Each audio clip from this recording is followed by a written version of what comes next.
they show up on set, the actors start rehearsing, you set up the cameras, you know what the scene's going to do. And then you start filming this scene, and then you realize, oh my God, it sucks, you know?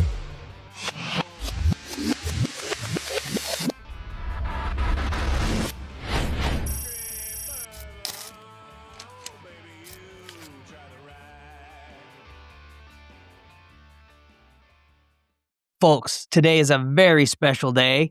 Years ago, I was in the right place at the right time, visiting a friend in Texas, and as it would turn out, I got asked to tag along on a film production for a music video, also from a veteran, and I'm hauling gear, bringing the talent around, and I'm just watching kind of the chaos of a production ensue. But in the middle of that, there was a director who had total control of the set, the vision, and was driving forward very, very powerful themes in a very powerful song. They turned into an award-winning music video. And that man was Christopher Martini.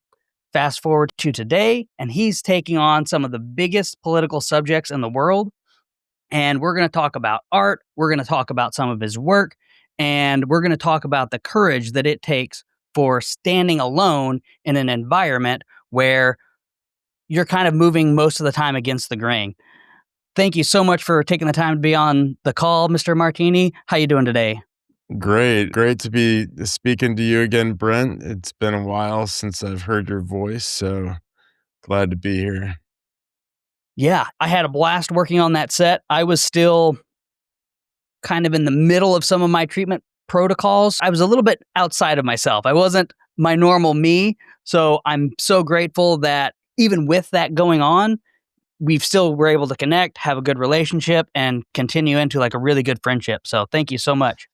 Yeah, the Dear Mom music video where I met you was the perfect example of how you want a film production to be, where every single person that worked on it just felt really close. We all knew we were working on something important.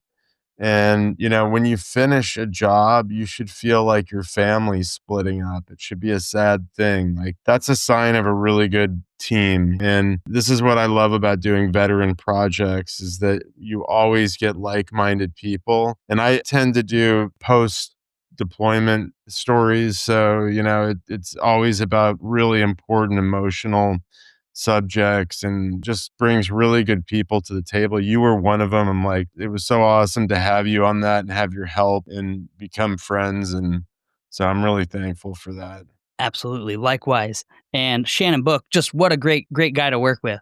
His music's phenomenal. And like the heartbeat behind that song was just so powerful. And you did a magnificent job of capturing all that. Yeah, Shannon has got an amazingly powerful voice. Like, I mean, the fact that he's also a veteran, of course, blows me away. If I didn't know he was a veteran, I would just think he was an amazingly talented musician. He's got such power and emotion in his voice. I'm in the middle of a documentary right now that I can't talk about that I directed. I'm editing. I have another editor. We're working together, kind of trying to finish that. But I'm hoping to use, I put a few of Shannon's songs in there. He knows because he sent them to me, but his music is working really well for this film also. He's just got that voice that pulls you right into sort of the emotion, the brotherhood. And yeah, I love his music. That's really great. Yeah, he's a phenomenal guy, great musician. So when we worked together on that music video, there's the world of pure aesthetics. It was cool. We had the motorcycles, we had the band out on the road. And how does the discipline of making a music video where every second has to be visually perfect, every sound has to be aligned, how does that translate to a documentary where you're dealing with real life and some of these messy-ish scenarios? Well, it's funny because some of my music videos I shoot kind of like documentary style. You know, like I put real people in there and you know, you want to create situations where you're not, you know, where they don't really feel like you're filming, you know, like you want real emotion, real people. I'm a big fan of John Cassavetes' films. He's one of my favorite directors, but he would make narrative films that way, sort of in a documentary style approach. So it's very similar. But in a documentary, I think the difference is you spend so much time with the subject and the camera's rolling so long and so much that they eventually drop their guard and you end up filming things that you didn't expect just by being in their proximity for so long. That's in an ideal situation. On a music video, it's kind of like an operation. You plan it out, you go in there, you execute, and you leave.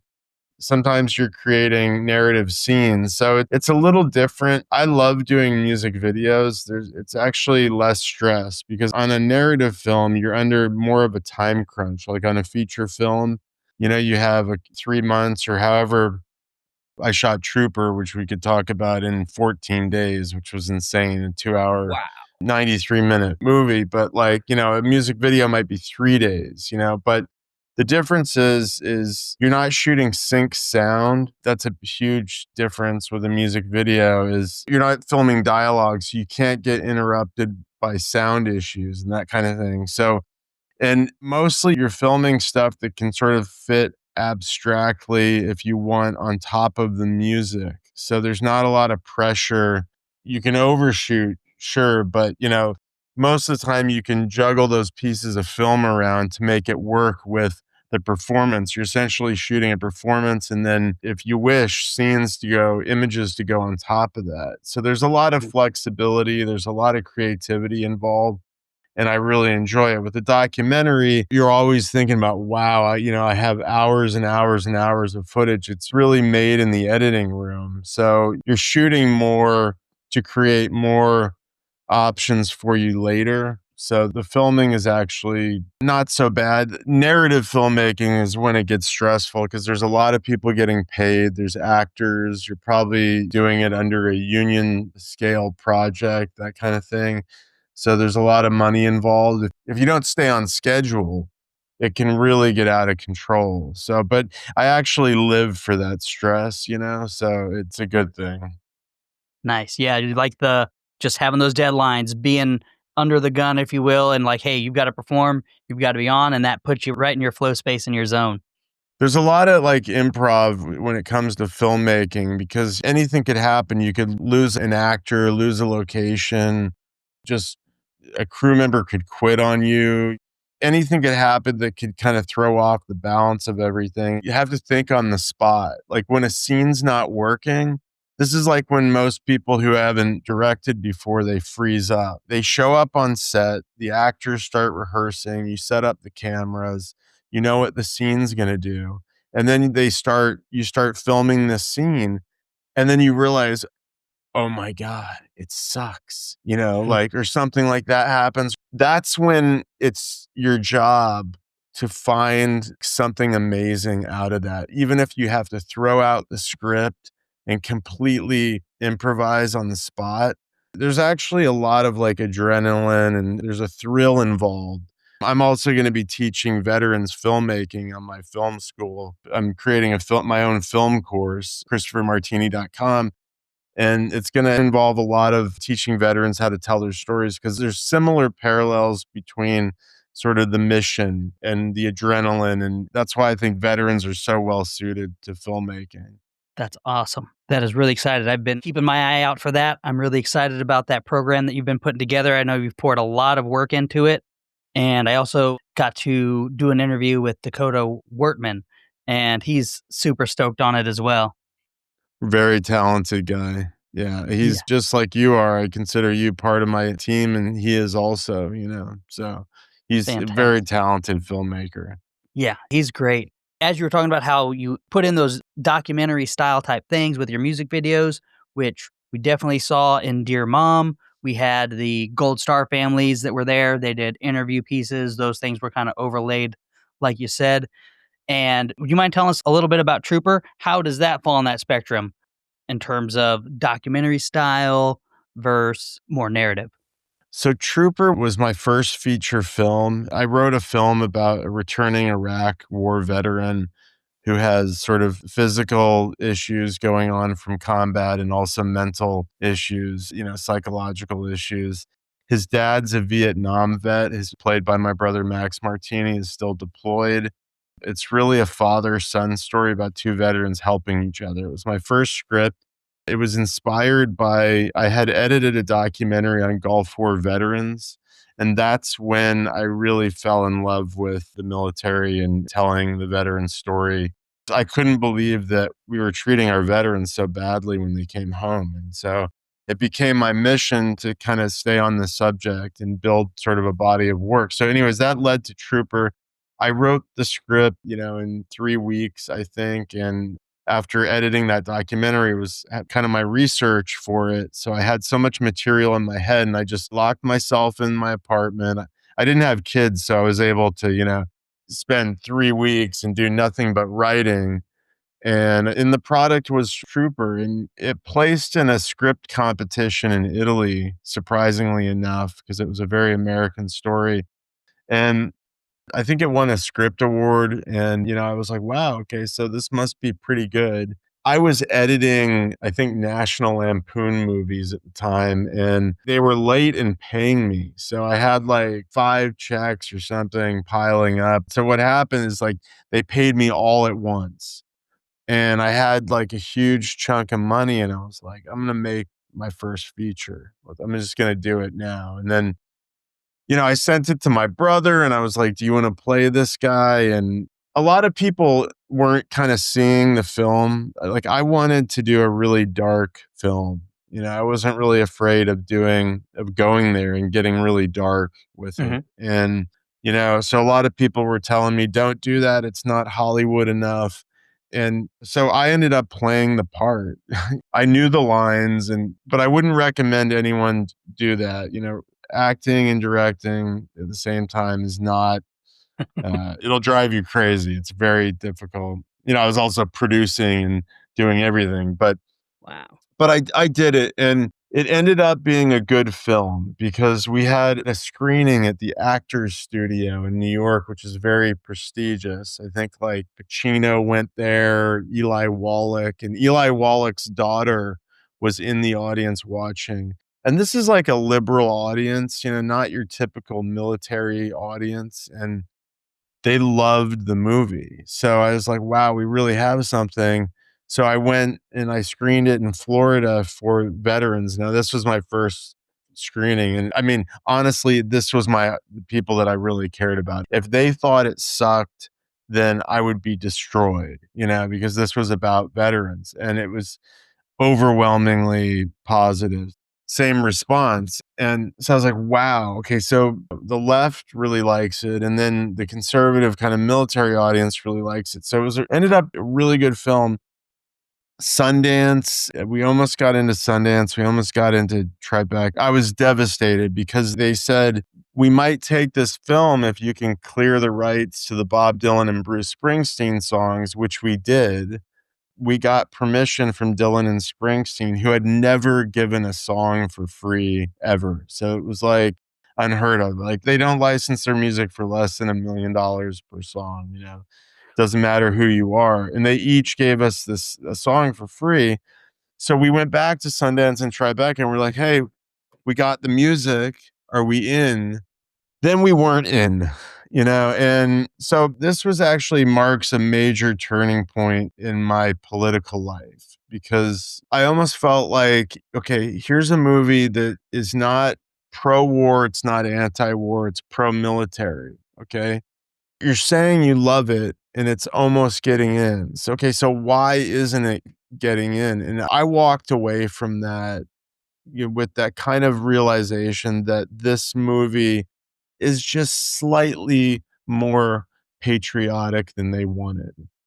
And that taught me a lot about sort of where Hollywood is politically, and that it kind of led to where I am now. That was like that moment with Trooper, realizing that from the festivals, and then 9/11, of course, and then just so many more events. That was sort of my political journey of where I am now. It kind of started with Trooper. But back to your question about the documentary filmmaking. So we shot that like a documentary. Like the camera was almost never on a tripod. It was always kind of like fly on the wall, observing things. The performances, I tried to direct people so that they sounded like real people sound like in real life. So it's like, it's one of these films that you're watching a scripted film and it doesn't feel like a reality show. It feels cinematic and purposeful, but at the same time, it feels that kind of stream of consciousness, voyeur kind of observing life like a documentary. So it was good. That was my opus. That was my first film. I'm very proud of it. We just moved into a new house and I turned on the big TV and I was like, just for fun, I like to pull it up and see where it's playing. And it's pretty cool. I mean, it's streaming in a lot of places and that was my first film. I'm happy, and like, I don't even care about making money on that film anymore. I just like want veterans to see it. I know this is a long rambling answer, but Trooper was like my first film, so I have a lot to say on it. I went to the Special Forces reunion in Vegas to tell Green Berets about my film course that I'm doing, and I was Yeah, so you handing posted about out that. because I really want to teach veterans how to tell their story and I want them to do it. I want them to write the script. I want to teach them how to do it. And I was just handing out copies of Trooper for free, DVDs. If anyone sells a DVD player, I was just kind of handing them out. And I want them to see the film. It's just money doesn't even matter anymore. I just want them to experience it. That's awesome. I'm so stoked on that, and I can relate to a much smaller degree some of the frustrations that you were seeing with trying to get this into some of those big film festivals. Is I've written a book and I'm in the revision process for it now, and as I'm just kind of working on it and getting it to where I take it over to an editor or whatever, I've been just trying to get some feedback on it, beta readers. My university has a university undergraduate publication where they feature art, fiction, nonfiction, and even just the process of getting a war type excerpt. There was some friction there. You know what I mean? It wasn't an open door. It wasn't a Right. hey, let's share these diverse stories. It was they're kind of pretending to work with you so that they don't seem like they're cold shouldering you, but it hasn't gone anywhere. So I can relate to a small degree to that big impact that those film festivals probably had on your journey. There's a book called Easy Riders and Raging Bulls that tells sort of the history of cinema, sort of the downfall after Jaws in like 1974. And it's a great book, which it kind of explains not only movies, but sort of like where the arts are now. I think after the 60s, a lot of, the hippies that were anti-war went into education and became sort of like cultural gatekeepers. This is what I figured out with the Trooper Rejection at Sundance and Tribeca. It really made me think deeply about this. And so there's people who sort of pull the strings in the universities and they literally teach, every year, however many people every year. So it's not just them, but they're sort of like pumping out replicas of themselves that think the same way. So you have this real kind of monopoly on the arts.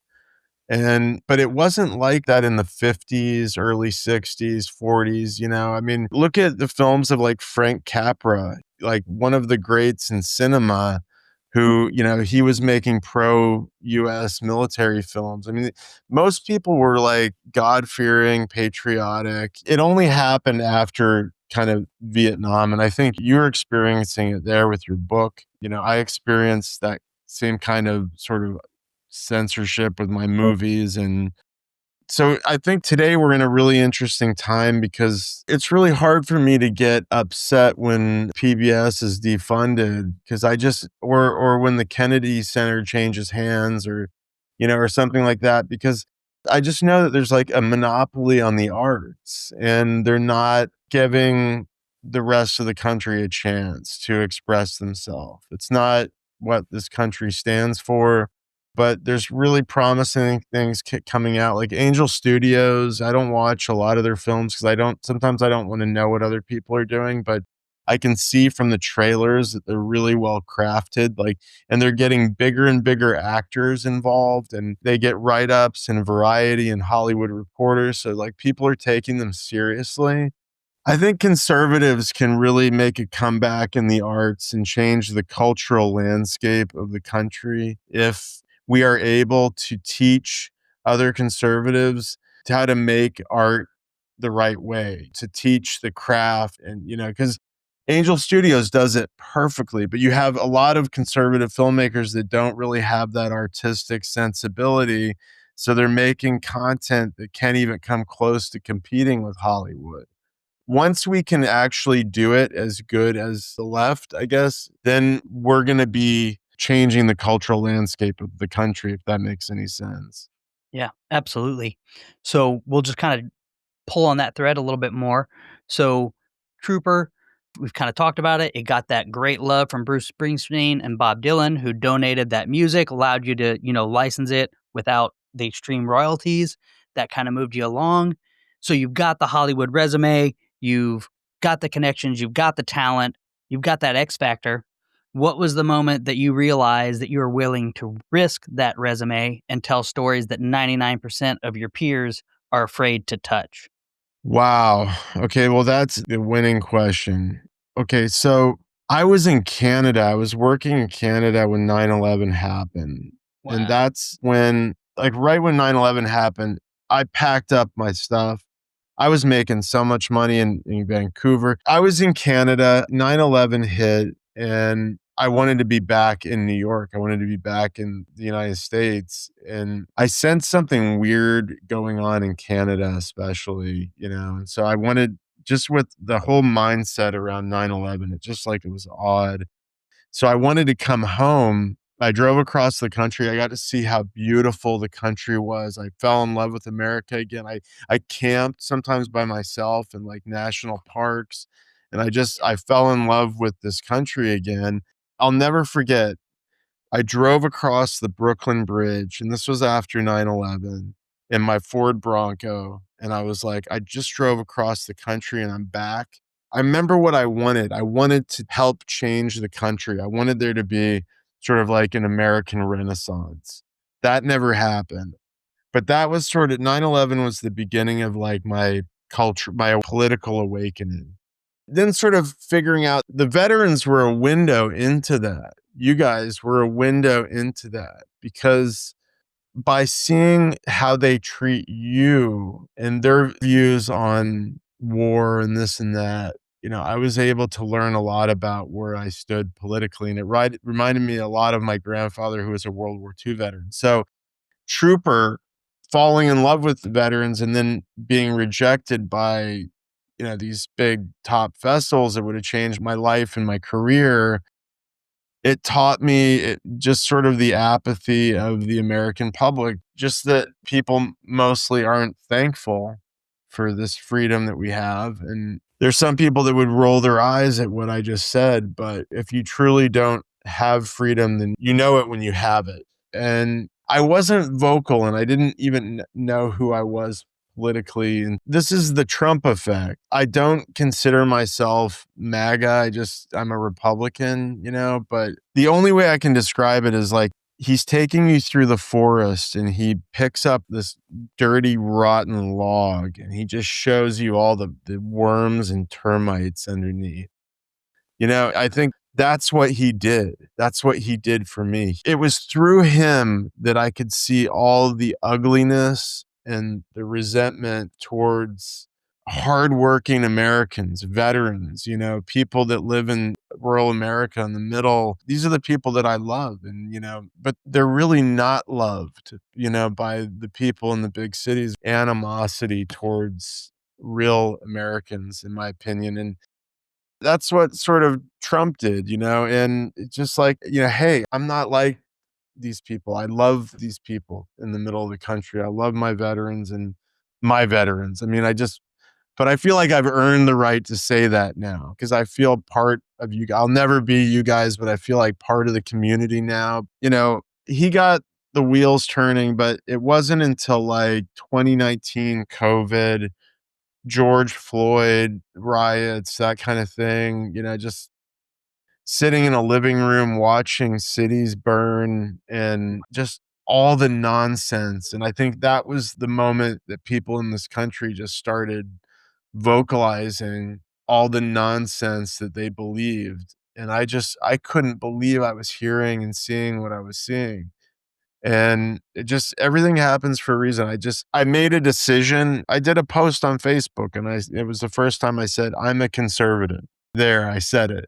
It was just that simple. And what that did was it opened a Pandora's box. And this is how I know that I was meant to go down this road, because within weeks or months, I was with the most vocal, the most active, activists that were conservative. Like, I was interviewing Scott LeBedo. I mean, I just like one thing after the another. I'm like hanging out with like Sebastian Gorka. I'm like, just God put me in these circles almost immediately.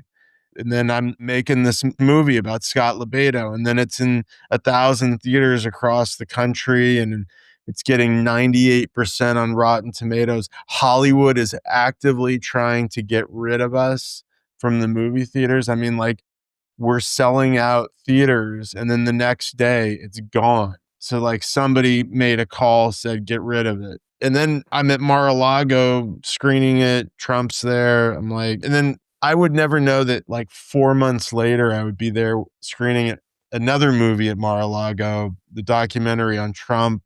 Same thing, movie theaters, same kind of censorship things happening. And so it's crazy. But now I'm at a point now where I feel like, in this documentary I'm doing now is even more political than the last two. I actually can't talk about that right now, but I'm at the point now actually where I want to kind of step out of politics. I feel like I've done it. I have no desire to go to Mar-a-Lago again and hang out with that crowd. I need to keep moving and evolving. And what I want to do is right now is my 5-year goal from here is to get back into just pure cinema and the kind of movies that I fell in love with, the pre-Jaws movies. That Jaws is a Oh, great movie, but that was sort of like the bridge. But the classic cinema that was not political. It was just good stories well told. cool. That's fantastic. I dig all of that. Yeah, you got put right in those rooms, right with the people, and you took it and ran with it, and you did an incredible job. I saw both of those documentaries in the theater. Stoked that you put those together and that you pushed so hard to get that national exposure. So going from there, I guess, like a lot of people will pick up And camera. I do have to say that, God put me in the right spot to meet the right people that made, a lot of these projects, push these projects over the edge. So like Global Ascension Studios, Joshua Maciello was the man responsible getting the Relentless Patriot to into theaters and out into the public, because there were times where I didn't even know what I was going to do with this film. Like, I just started shooting it. I had folded my company in Manhattan during COVID, and my partner and I split all the camera gear. So I had cameras and I was just sitting on my ass, and I started filming Scott LeBedo. 5 years later, I got a movie theater in theaters, but there were times where I didn't even know how I was going to get this thing seen. And Scott would turn to me and go, well, how are we going to get this distributed? And I didn't know. And then here comes Joshua Maciello, this Italian guy with Global Ascension Studios, gets it into theaters, and then like hires me to do the Trump documentary right after that, which, by the way, from start to finish, feature length documentary, it took us 2 months from principal photography to finishing editing and into theaters in less than 2 months. I mean, it was crazy. But anyways, I owe a lot to Josh for those two films. So there were angels along the way for sure. Absolutely. Absolutely. That's fantastic. So Some people, they'll pick up a camera, they'll call themselves directors, but you studied this, you graduated NYU with your background, with your knowledge. Whenever you're filming a subject like President Trump, are you looking at him as a politician? Do you see him as a character in a story? And if you do, how do you separate that to get that feel and the look that you're trying to accomplish with your art? So I didn't interview him, but